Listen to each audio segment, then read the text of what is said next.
Well, here we are again for another issue of Star Oasis. I'm your host, Jeff Williams. Thank you for watching. We're here live on Suburban Community Channels, and we're also on St. Paul News Network, SPNN, and we want to again thank you for joining us today. Please remember, we are also on Facebook. You can go ahead and like us on Facebook, and you can follow us on Twitter for both of those at Star Oasis. And don't forget, you can always watch our previous episodes on YouTube, youtube.com/Star Oasis. Now, today's show is going to be unique. Then again, every show is unique. Right now, I want to start off with a little bit of serious news. I mean, we got a few things that have happened in this last week that I think you need to be aware of. So I think the first thing we're going to do is bring up the screen with today's headline from the St. Paul Pioneer Press. This came out today.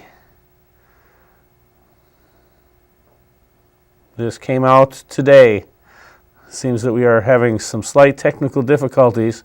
They are trying to bring you the news. And we had it. There we go. Minnesota hits $1.9 billion jackpot. That's the state's new projected budget surplus. Now, what do we do with it all? Now, the headline writer in this is really, really inept. I'll say that right off the top. They are inept. And the reason they're inept is because it is not a $1.9 billion jackpot. The number $1.9 billion is correct per the Department of Revenue, but it is not a jackpot. It's an over collection of taxes. They keep bumping up the taxes. They keep bumping up the fees. Then they wonder why people are leaving the state. In the meantime, here's the money. Oh, we got more, $1.9 billion more that we're taking in than we're spending on the allocated budget. So therefore, we got a jackpot. No, what you have is money that's been confiscated from business owners and people. All of you who are our viewers today, your money's been going into this slush fund. And now what do we do with it? Here's the answer. Reduce the taxes, reduce the fees, and return this back to the people. I seem to remember back in the 1990s when Arnie Carlson was governor, they put in the rebates where taxpayers would get a certain amount back. And then, of course, by the time that got actually enacted, Jesse Ventura was governor, and then he just continued that program, and then they were called Jesse checks. Well, this is what we need to do now. I think we ought to have a Dayton check. Let Mark Dayton put this money right back into your hands because it was confiscated from you. So that is the headline for today. But we still have more news because we have Benjamin Netanyahu, the Israeli Prime Minister, who is coming here at the bequest of the Speaker of the House of Representatives. And yes, Congresswoman Betty McCollum decided that she is not going to attend Benjamin Netanyahu's speech. A lot of the Democrats, including Betty, have made the statement of, oh, this is just a partisan political maneuver. The Israeli election's coming up in a couple of weeks. And it just so happens that Benjamin Netanyahu was invited by two Democrat senators, Dick Durbin being one of them and Dianne Feinstein being the other. And I wanted to read, if I can figure out how to increase the screen size here. That's the problem with having a Windows-based computer. There we go. I'm going to read you a letter from Benjamin Netanyahu to Senators Durbin and Feinstein. Senators Durbin and Feinstein, thank you for your letter. I agree with you wholeheartedly that the strong ties between America and Israel have been built on a solid foundation of bipartisan support. I also fully understand the importance of bipartisan support and for ensuring that our alliance remains strong in the future. I regret that the invitation to address the special joint session of Congress has been perceived by some to be political or partisan. I can assure you that my sole intention in accepting it was to voice Israel's grave concerns about a potential nuclear agreement with Iran that could threaten the survival of my country. I deeply appreciate the opportunity to speak to you and your colleagues from both sides of the aisle and from both chambers in my upcoming speech to Congress. I see it as an opportunity to speak to the representatives of the American people, not the representatives of any particular political party. Though I greatly appreciate your kind invitation to meet with Democratic senators, I believe that doing so at this time could compound the misperception of partisanship regarding my upcoming visit. I would, of course, be glad to address a bipartisan forum of senators behind closed doors on a future visit, as I have been privileged to do many times in the past. I hope to see you on March 3rd and to welcome you again soon to Jerusalem. Sincerely, Benjamin Netanyahu. So the criticism of Netanyahu, of course, was that he was here on a partisan nature, and yet the very people who are claiming he's here on a partisan manner are the same ones who decide that they're going to boycott him. Among them is, of course, Democrat Congresswoman Betty McCollum, right here in Minnesota's 4th District. And it is interesting to note that there were 54 members of Congress who signed a letter calling for an end to Israel's blockade of Hamas in Gaza, and Betty McCollum was among them. And then of the 25 current boycotters, Betty McCollum signed a Hamas letter in 2000. And this is what Daniel Greenfield had written about Betty McCollum a couple of years ago. Congresswoman Betty McCollum has been waging her own private war on Israel, right down to issuing an imperial demand that Israeli Ambassador Oren attend the national conference of the far-left anti-Israel group J Street. McCollum famously belittled Hamas' shelling of Israel as nothing more than a drug gang's drive-by shooting, and repeated the discredited white phosphorus smear.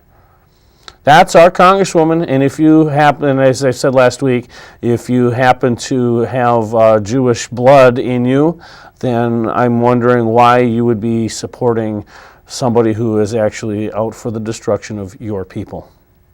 And again, this is just Betty McCollum's record speaking for herself, or for itself. There's plenty of opportunities for the Congresswoman to redeem herself, especially in the eyes of Jewish people. And I think that starting with the March 3rd, that's what, Tuesday, starting with the attendance of Benjamin Netanyahu's speech in front of a joint session of Congress, I think would be an appropriate beginning step in getting back in favor with the Jewish people. But that's not the only thing we have with Congresswoman McCollum, because there's one other thing that she has done, and that is she is one of the members of Congress who has agreed to, I forgot, before I do this, I have to go back to one thing, and that is regarding the speech, and if you can bring this up on the screen. This is from Betty McCollum's Facebook page. We had Keystone XL Pipeline was vetoed by President Obama this week. And Betty McCollum at 4:39 p.m. on February 24th, thank you, President Obama, for your veto of Keystone XL. I will vote to uphold your veto. And if you followed this show for any length of time, we have laid out a very articulate argument as to why the Keystone XL pipeline should be constructed. So therefore, this is another instance where Congresswoman McCollum is wrong. But then I wanted to bring what I think is the big bombshell out of the LGBT community. Congress members drop out of LGBT caucus after being asked to pay dues. 51 members vanished from the roster after being asked for dues of $400. And among them is Betty McCollum. I don't know, here's the full list right here.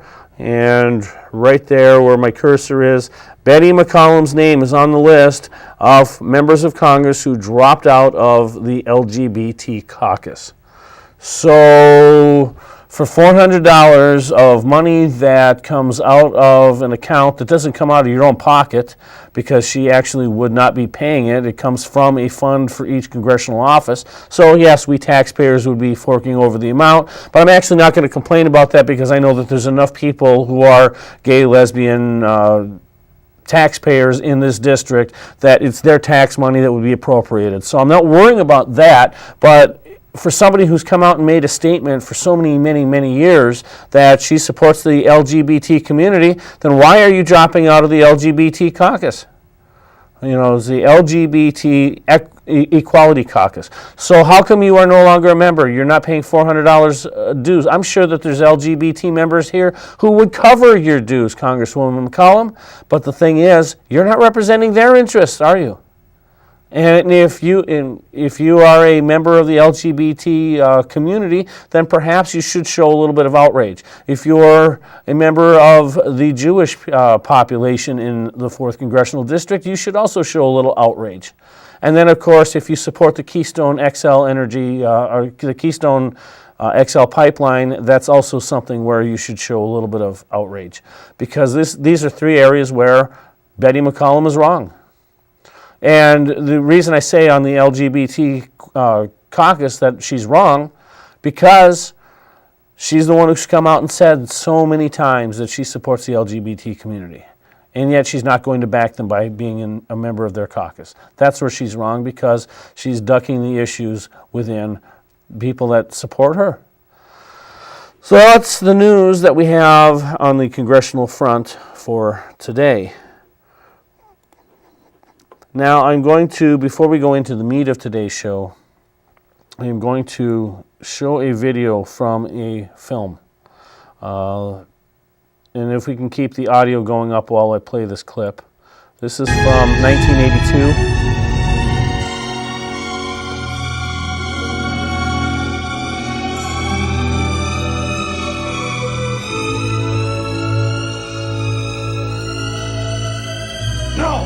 You'll flood the whole compartment to die.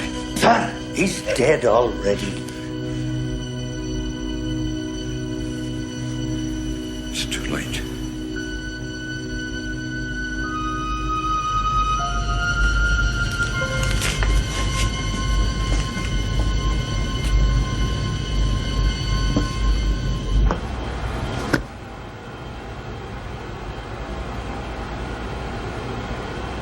Star Trek II, The Wrath of Khan from 1982. Spock!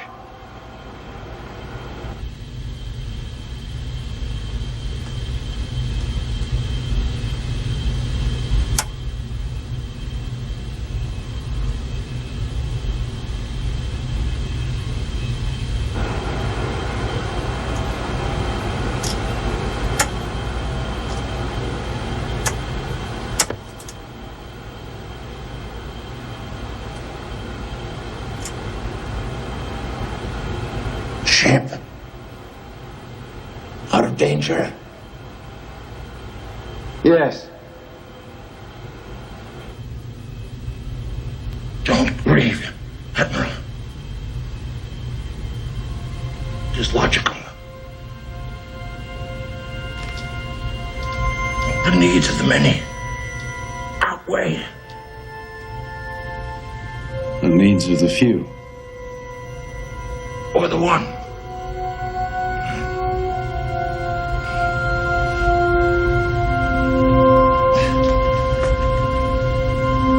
I never took the Kobayashi Maru test until now. What do you think of my solution? Spock.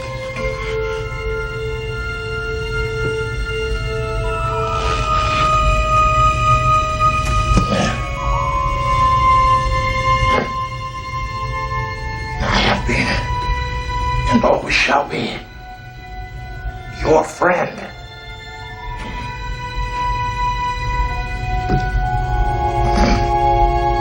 Live long and prosper.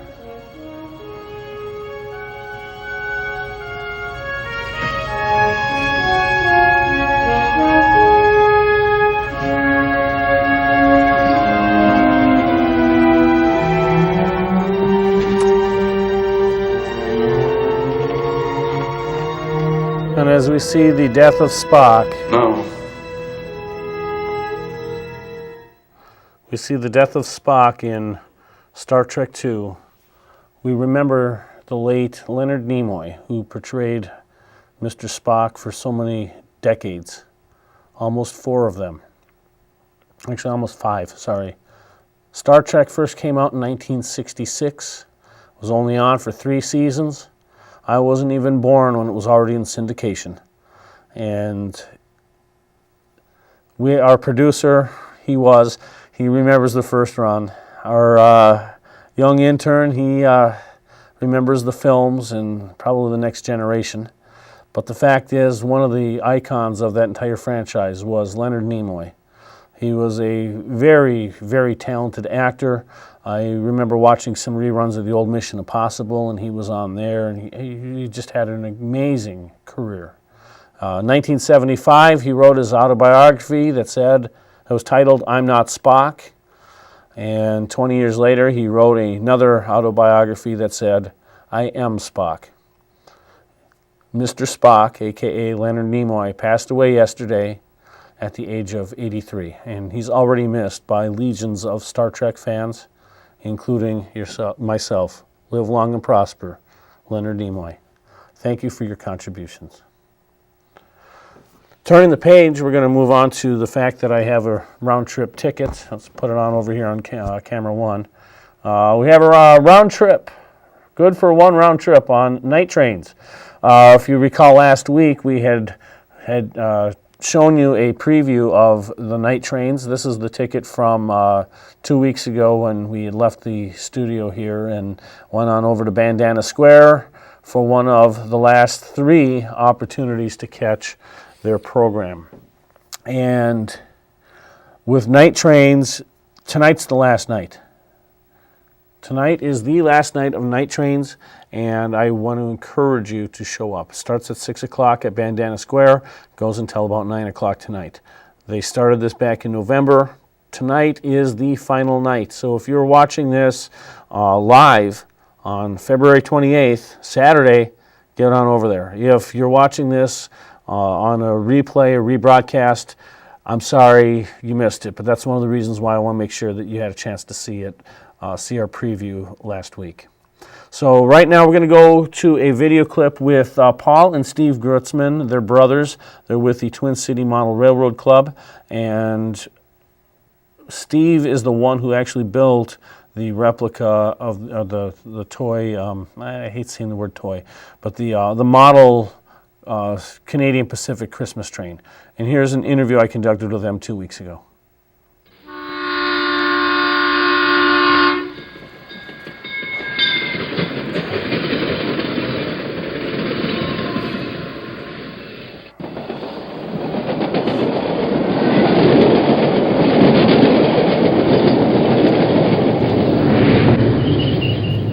So this is Paul and this is Steve Gutzman.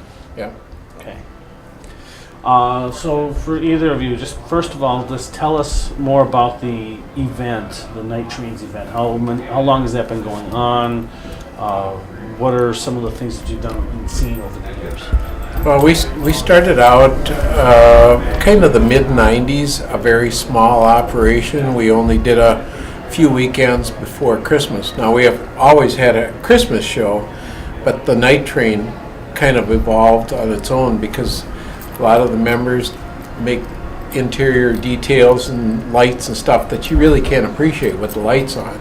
And so it started out an experiment, and all of a sudden everybody got the same idea about the same time. And of course the guys that build the buildings and stuff like that, they weren't going to get left behind. They started putting lights in that. So it's been a pretty steady process, adding lights and stuff to everything that we could do. And then we started adding a little bit of a light show. You know, after Christmas you could buy stuff at Menards on sale, and everybody's ideas are getting bigger and bigger. And then of course the Canadian Pacific, they have their holiday train that goes around and collects food across the country, both countries actually. And one day he was talking about, that's pretty cool, you know. So was that this year? Oh no, Or a no, couple of years ago? That's probably 10, 06. 12, 6? Started in 06, 2006. 2006. So when did you actually start working on the train? 2006. So when did you finish the train? It's still continuing. Okay. I'm trying to add a new car to it every year. And So what was the new car you added this year? this year, it might not make the run yet. It might be at the beginning of next year. Okay. What are you working on? The new car got quite complicated. The new car will have sound in it, playing Christmas music with flashing lights, light sequence to the music. So now, do you guys go out and see the train every time it comes in? Now that you've got the model railroad train, to see if there's any. Actually, I think I think they come here and see what we're up to. Yeah. So that train didn't change very much over the years, and then all of a sudden, when he started building the train, I noticed they started doing a lot more with their train too. So they just had, a series of lights on it. I mean, there's probably at least some degree of truth to that. There But, could be. So what other concepts do you guys have in mind longer term for the night train for future years?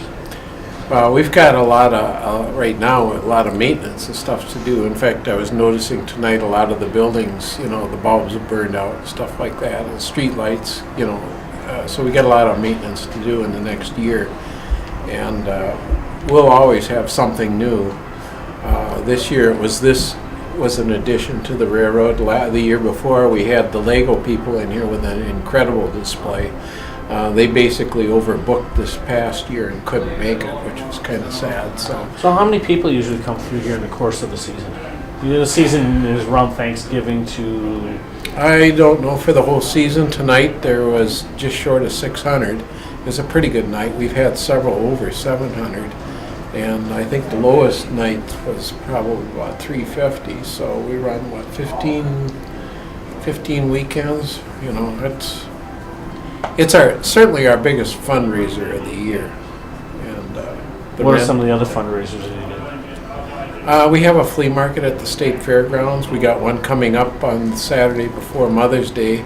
It's in the education building, and for a hobbyist that's looking to get into the hobby, there's 200 tables or more of new and used train equipment to buy.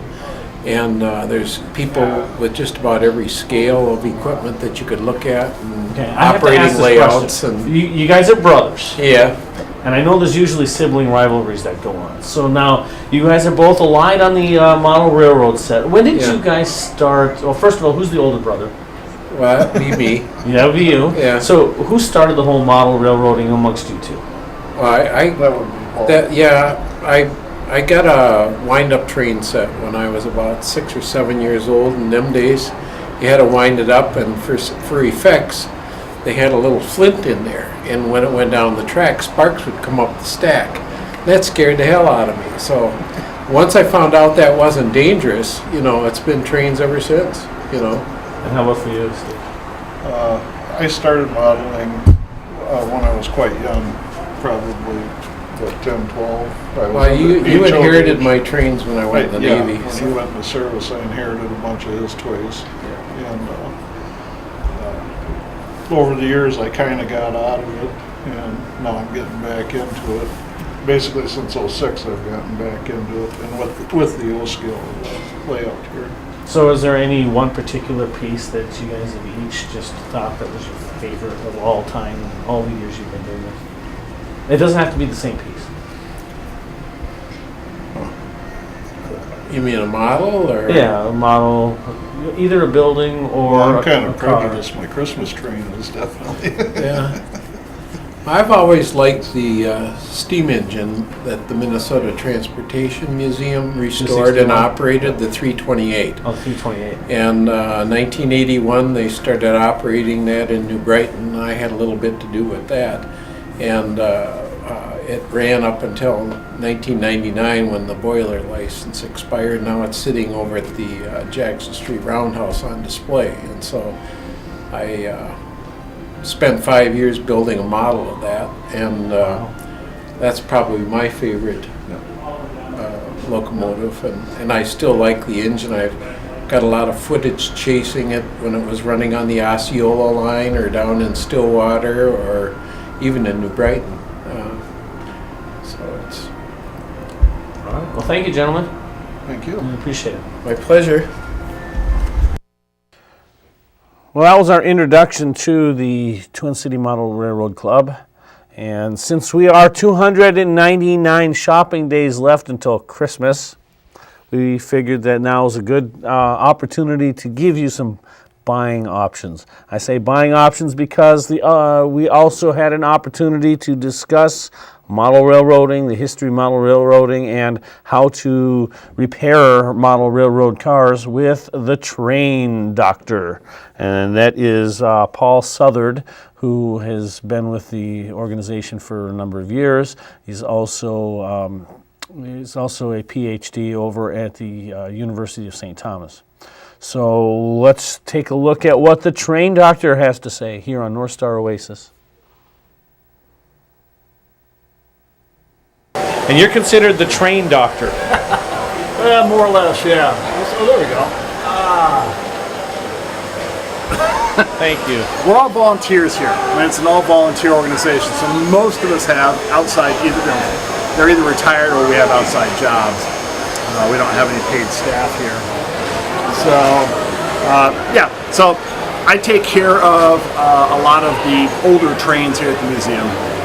What's the oldest train you have at this museum? Operating? Well, both operating and Probably stationary. Early to mid-1920s is the earliest trains we have. It's actually, it may be running back on the pre-war layout or may not be. I had it running this afternoon, but I'm not sure it's running right now. So. Okay. For those who are not inclined to know the history of model railroads, how old, I mean, when did model railroads really start, and where can you trace those origins back to? I mean, back to the original, as soon as real railroads, prototypical railroads started, in England back in the 1800s, people started modeling them. So the very first ones were cast iron or wooden trains that were pulled along and pushed along on the floor. Electrical toy trains probably started, well, as soon as electricity started in the late 1800s. One of the very first companies to work with that was the Marklin company out of Germany. As a matter of fact, we actually have Marklin is still in existence today. It's one of the oldest toy companies in the world. We actually have two Marklin layouts here at the museum. One of them, which was actually built by the Marklin company for FAO Schwartz for, I think it was the 1974 International Toy Fair in Nuremberg. So that's in the other room in there. In the United States, we had some early ones. Lionel, of course, is probably the best known. It started in 1900 when Joshua Lionel Cowan invented a window display consisting of an electric motor on basically on a small wooden box with four wheels. So what has made Lionel so popular over the last century? Really good marketing. Honest to goodness. Joshua Lionel Cowan was by nature an extremely good marketer. I won't say that he had the best quality trains. He had very good quality trains, but he just knew how to reach the American public and how to convince the public that his trains were the standard of the world, they were high quality, that they were the kind of toys that parents needed to buy their children in order to make both their children and them happy and to assure their children a place in the business world later on as rulers of empires. Well, I'm sure there's plenty of rulers of empires who started off imagining layouts of the small Lionel little trains. layouts, What about small empires. Tyco? From 57 to 77, they were running trains, but what happened there? Tyco, actually, I mean, honestly cannot remember who bought out Tyco. But the HO trains and that type of train are still being made today. We have several good displays of Tyco. There's a lot of good Tyco equipment out there. But Tyco was an entry-level HO system. It was meant to get children and modest adults or young adults into the modeling hobby. And eventually they'd move up into higher-level HO trains. Can you tell us a little bit about the different scales? Because you get an N scale, an HO scale, an O scale, and you bet. And I have absolutely no idea which one is which. Yeah, the smallest commercially produced one is probably a Z gauge layout, I actually have a little display over here in the cabinet that tells the different gauges, what scale they are to reality, what the width of the track is, but Z is the smallest. The next up normally would be an N gauge. The next one up after that would be HO, then S, then O, and then G gauge in terms of what's available. Now there are several other gauges that have been produced in the past. There was an OO gauge, there was a TT gauge. Standard gauge was a big Lionel favorite in the pre-war era, which was 1900 to 1941. So of the gauges, about what scale are we talking from a full-scale train? Well, Lionel's O gauge trains are 148. So they're a 148 scale thing in terms of the prototypical. HO, most people interpret it can almost be literally said HO stands for half of O. You can actually take my O gauge train here, take an HO car, and actually run the HO car on the two rails of the O gauge. It's half of O. So, and HO is probably the most popular modeling gauge today. Second would probably be O gauge. Okay. Although that'll be argued by a lot of different clubs and gauge groups. So, how long have you been with the Twin Cities group? I joined the Twin City Model Railroad Museum, I believe it was in 2009. And then how long have you been doing model railroading? I've been playing with toy trains, well, of course I got my first toy train when I was about 3 years old or so. That's when my dad gave me my first one. But in terms of recently, I probably started about 25, 30 years ago, back into the hobby again. So now you work at the University of St. Thomas. I do. I teach at the University of St. Thomas. What discipline?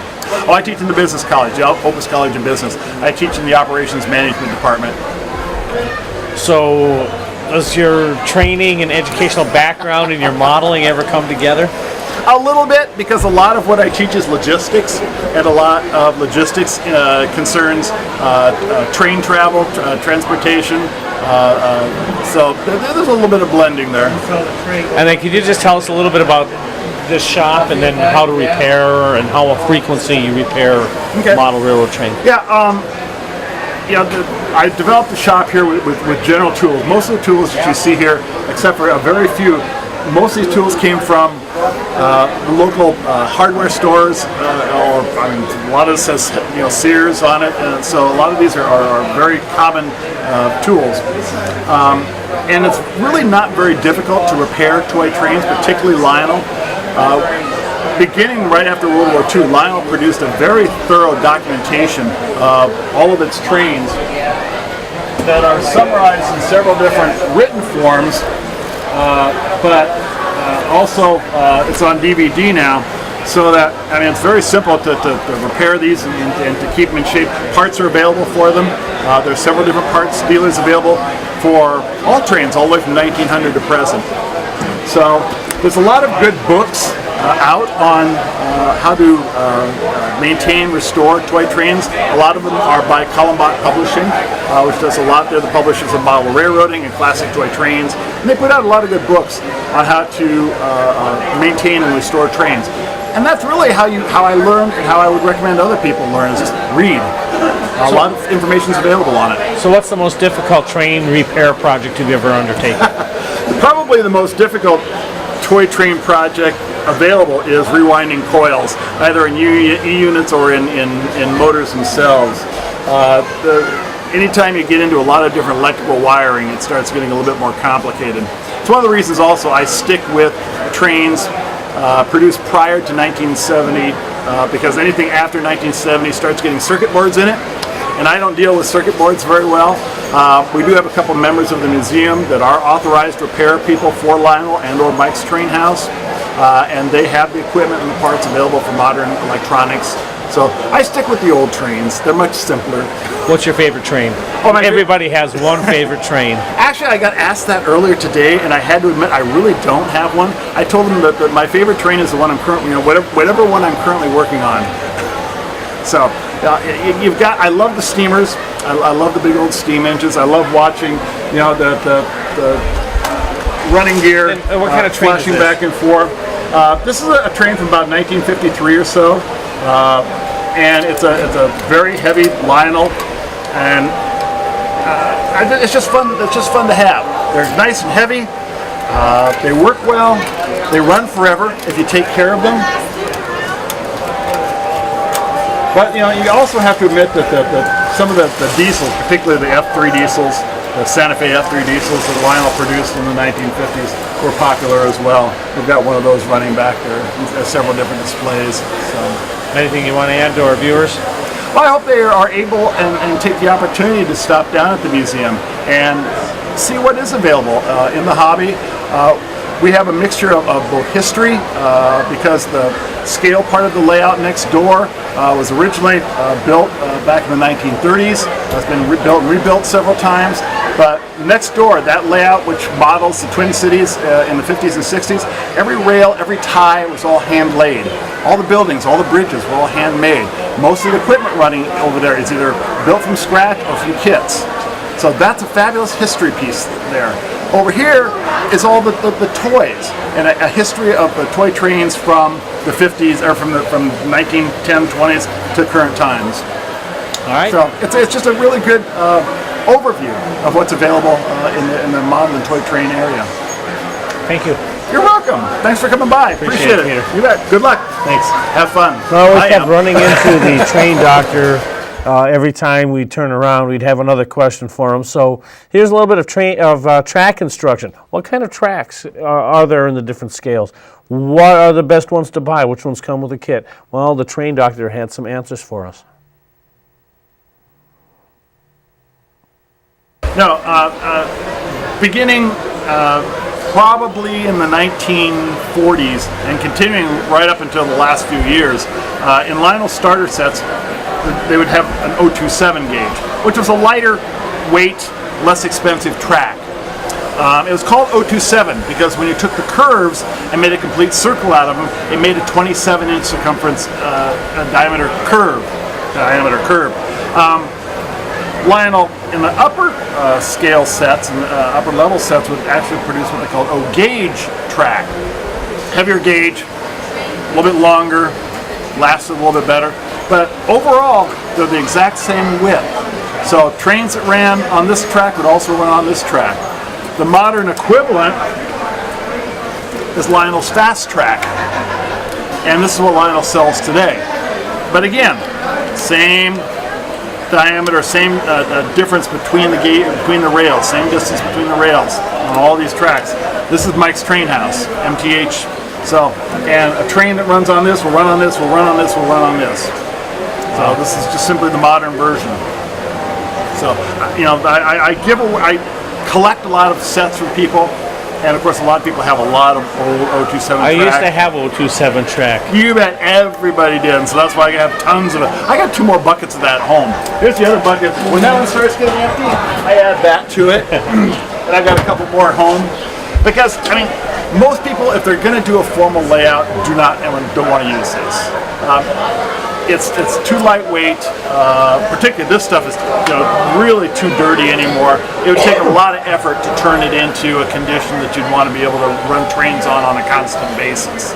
What it's really good for is either display shelves, putting up on display shelves so trains on your display shelf look like they're on railroad tracks, which is really cool. Or I actually have people take it home and use it for artwork. I have a collection of Hallmark Lionel toy trains, the little Hallmark pieces that they put out. My wife wants me to make a Christmas tree out of these and hang my Hallmark trains on it. I'm going, okay, yeah, honey, when I have a couple years to do that, I'll think about that. So, yeah, that's 027 track. So yeah, help yourself, please. Like I said, I got a lot of it. Now, what kind of track is on the layouts here? A variety. Most of the newer track, like on our Thomas layouts over there, and on the O-gauge here, and in the let's see, they're using fast track. Okay. Now, there's also some O-gauge track on the one right here. On the one in the other room, what we call the Milwaukee High Rail layout, That actually has a relatively more expensive scale track. I wonder if I have any of that here. Yeah, well, something like it. I think this one's made by Gargraves, maybe. I can't remember who makes this one. But there are several what they call high rail track sets that are made much more to look like the original, like real railroad tracks. They still are 3 rail. True scale O gauge, like you would see next door in Bandana Square, they use real 2 rail track. Now the trains over there are different than the trains over here. Those run on DC current. Most of these run on AC. At least Lionel's runs on AC. Positive, negative. Here we have both outsides are negative. This is positive. This is a lot easier to wire. It's a lot easier for kids to wire than this, because when you go to making curves and turns, when you turn this back in on itself, you got positive coming into negative and negative going into positive. When you turn this on in itself, you still got the outside is negative and the inside's positive. So it's real easy to wire. Okay. But for those that are interested in more realism, this looks more realistic. They've darkened the center rail so it doesn't show up as much. They've got more realistic looking ties. So the ones in there are that. So together, doesn't come apart. You got good continuity between the pieces. And at the end of the season, come January, February, you want to take it apart. You just take it, you just pull it apart and put it away. Next year, you put it together, you snap it together, and put it on the tree, and you're set again. Real simple. And you still maintain real good continuity. How much does that stuff run new? This is a little bit more expensive. Some of these pieces, $3, $4, $5 a piece for this track. I mean, you can go to, we have a train show coming at the fairgrounds in May. You can go out to those train shows and pick them up a little bit cheaper than that. Some days you can find them on eBay or Craigslist, a little bit less expensive as well. Cool. But that's, I mean, if you're going to set up a layout, on a temporary basis, this is really the best stuff to use. One hole, but not always. But what you can tell, Lionel drilled their holes with a drill. Mark's punched it with a punch. Oh. So on a mark, you'll see the ragged edges sticking through. That's about the only true way of telling. Although, like I said, in many cases, Lionel did print their name on here, but sometimes they didn't, and sometimes they actually did put 2 holes on. There's the 2 different kinds. Thank you. You're welcome. Now, according to the YouTube page, Cowan's marketing skills ultimately made him more money than his talents at invention. The tradition linking toy trains to Christmas originated in Germany in the mid-19th century. It was expanded by Cowan, who in the 1920s convinced the owners of large department stores to incorporate elaborate train setups, which he provided around their large Christmas tree displays, hoping to increase demand among small boys for toy trains as Christmas gifts. Lionel was soon the largest of 3 American toy train manufacturers, and for a short time in the early 1950s, Lionel was the largest toy manufacturer in the world. Let's go back to the train doctor, and let's get a history of the Lionel family. The Lionel family, the Cowan family. Wow. So, if you look through here, Isabel Brandalone was actually Joshua Lionel Cowan's daughter. Isabel Brandalone, again, is a daughter. It was for Lionel Otis Sapel, which was a grandson by Joshua L. Cowan. So that was owned by the family. Anthony Lionel Otis was a grandson. Cynthia Otis Sapel was one of his granddaughters. So these are all stock certificates. Oh, Lillian Cowan, that was his wife. Oh. So these are all stock certificates that were actually owned by the Joshua L. Cowan family at one time or another. How did the museum acquire that? They didn't. Those are mine. Oh, those are yours. How did you acquire them? I know some people that know some people. Just like one of our members back there is Al Ostrud, and he got in on the Marx thing. He's probably one of the top 10 experts in the country on Marx trains, and he actually went out and participated in the final auction of Marx when it closed down.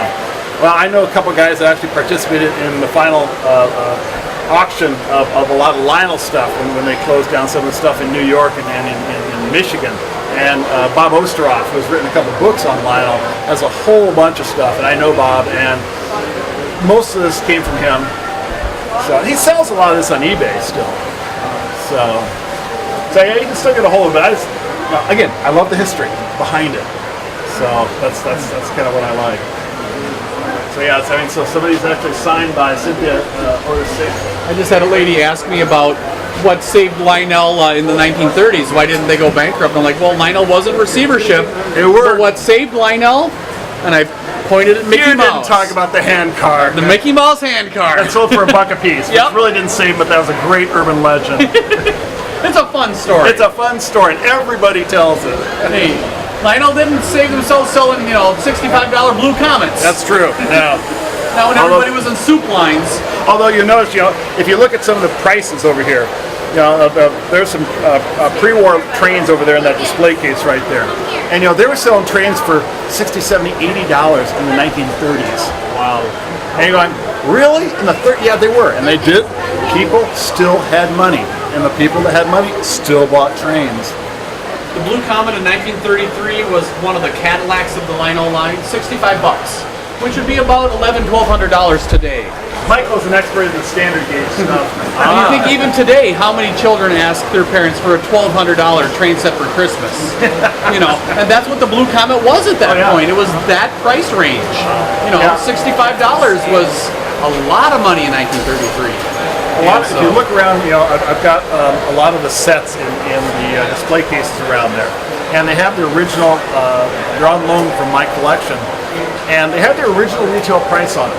And then somewhere near there is a sign that says that price then would equate to this price now. And it's kind of fun to take a look at those because there's some sets that were sold back in the 40s, 30s, 40s, 50s that would be $1,000, $200,000 sets now.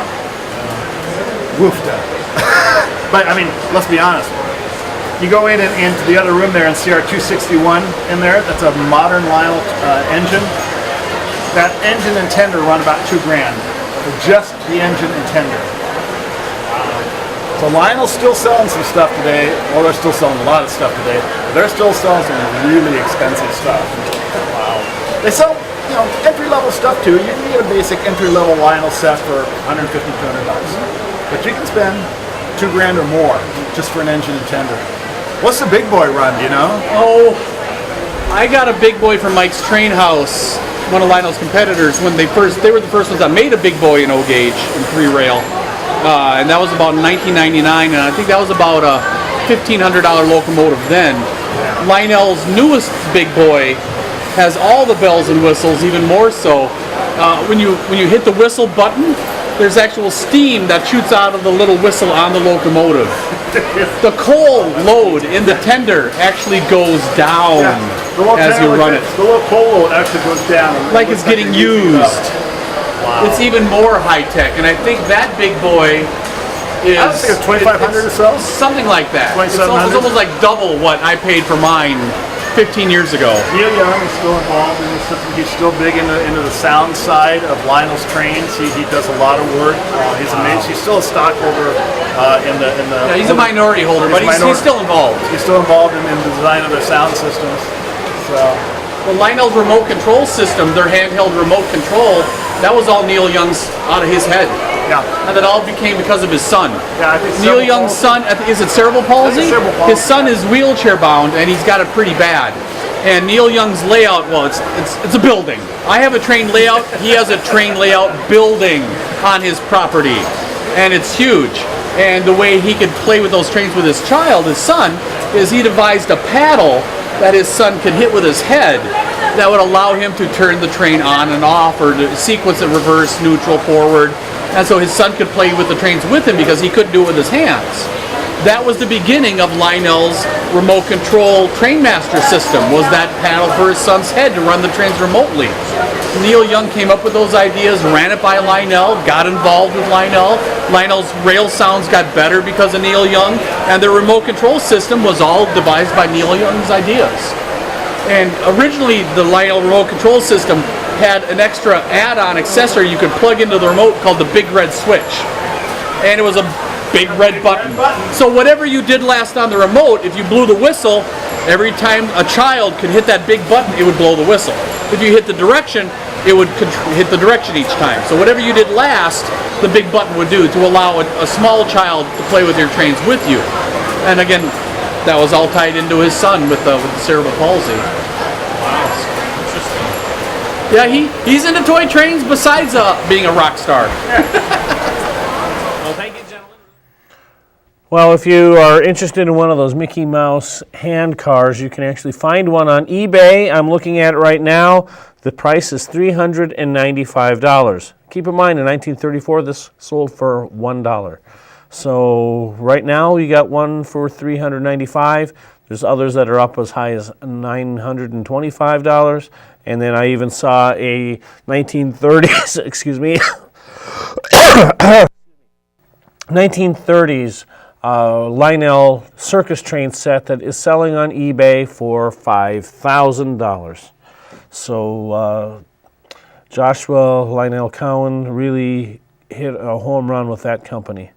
But now I had a question on that last interview. What really was Neil Young's involvement with trains? Was that just a myth or was that truth? Well, I heard it from the horse's mouth himself, Neil Young. Nice to see you. Thank you very much for being here. Good to see you. Yeah. Thanks for having me, David. Yeah, great pleasure. I have to ask you a couple of questions of my interest first, if you don't mind. My son and I, over the years, have become deeply fascinated and addicted to and fond of Lionel trains. Oh, yeah. And every time Santa brings us something, Santa will say, you know, Neil Young owns Lionel. Is that true? No. I have a very small part of a very big thing. Well, what is the story there? What is the connection? You put them back on their feet somehow?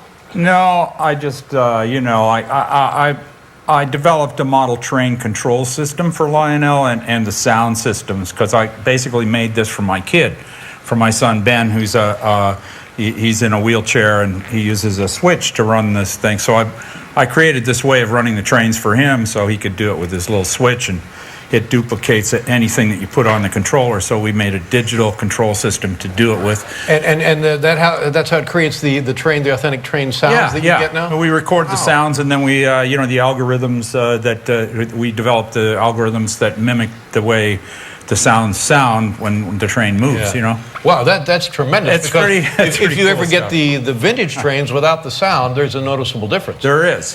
They smell great, though. They do smell great. I don't know if you noticed that. Yeah. And what is your fascination with model trains? It's just relaxing. I was shopping once when I was having Christmas shopping back in 1977 or 78, and I maybe 76, somewhere. Anyway, it was back there just before, when I was just getting together with my wife, and I was shopping for presents, and I found this huge Lionel thing, and it was like many thousands of dollars, and I'm going, my goodness, this is very expensive, and being a rich hippie, I bought it immediately.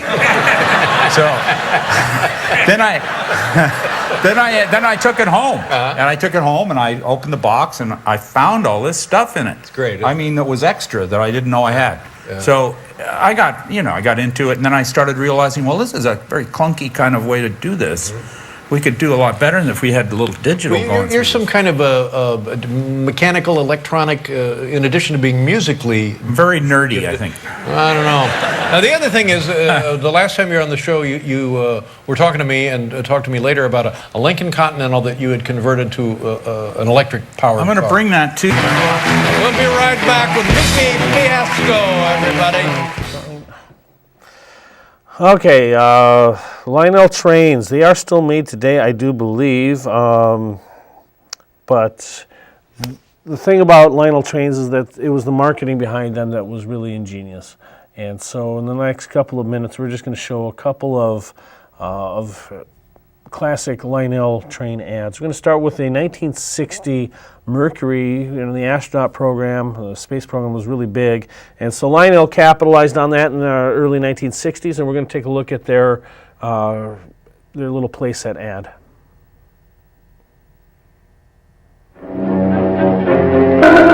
This is a tense moment at the launching base as the huge Atlas missile with the man-carrying Mercury capsule is prepared for the shot. Now, for the first time, this most powerful rocket is to be launched from a railroad car. The new Lionel Mercury capsule launching car. The astronaut is moved to the capsule hatch by the new Lionel cherry picker car. It moves off. The countdown begins. Nearby at the new Lionel heliport, a Navy copter takes off to make the recovery. The countdown proceeds. 4, 3, 2, 1. And the liftoff. The capsule separates and settles gently to Earth by parachute. And you control the action. Remember, boy, you're the boss on land, in the air, and under the sea when you own Lionel Trains. Well, Lionel is still actually in business. Neil Young is a 20% owner of the company. We're going to take a look at Johnny Cash. He actually had something to do with the Lionel company back in the 1970s. If anybody loves trains, it's me, Johnny Cash.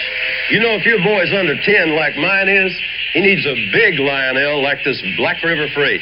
Lionel also makes HO gauge trains for older kids, like this Burlington 181. But for smaller hands, the big Lionel is easier to handle and put on the track.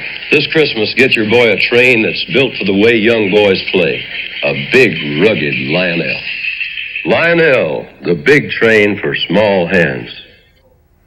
And then what about Christmas traditions? Lionel and Christmas always seem to have something in common. Well, here's an ad from 1979 that talks about those Christmas traditions. In the early 1900s, the toys kids wanted most for Christmas were a piggy bank and a Lionel train. In the 30s, kids' two favorites were tin soldiers and a Lionel train. By the 50s, it was coonskin caps and the Lionel.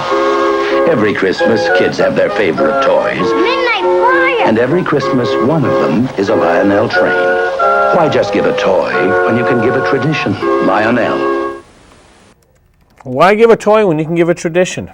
Well, let's talk a little bit more about traditions here with a famous ad from the 1980s with a grandfather talking with his grandson. My grandson thinks I've got the best job in the world. I do too. I've been in love with trains ever since the Christmas my dad gave me my first Lionel. You say they don't make things like they used to. Well, they still make Lionels big and rugged like when we were kids. This Christmas, don't give your children anything less than your father gave you. A big, rugged Lionel train. Let's tell your mother we're checking out a new engine. We'll be a little late. And then we're going to wrap up by showing you my favorite Lionel advertisement of all time. This is from late 80s, early 90s. Check out my dad's train set. Wow, this is incredible. Look at this little Coke machine. Put that down.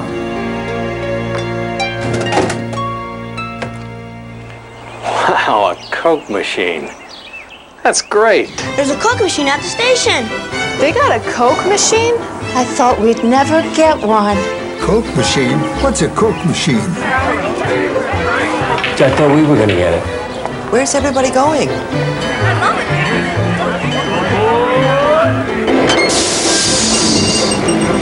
Hi, guys. Why did you put all the people at the station? We didn't.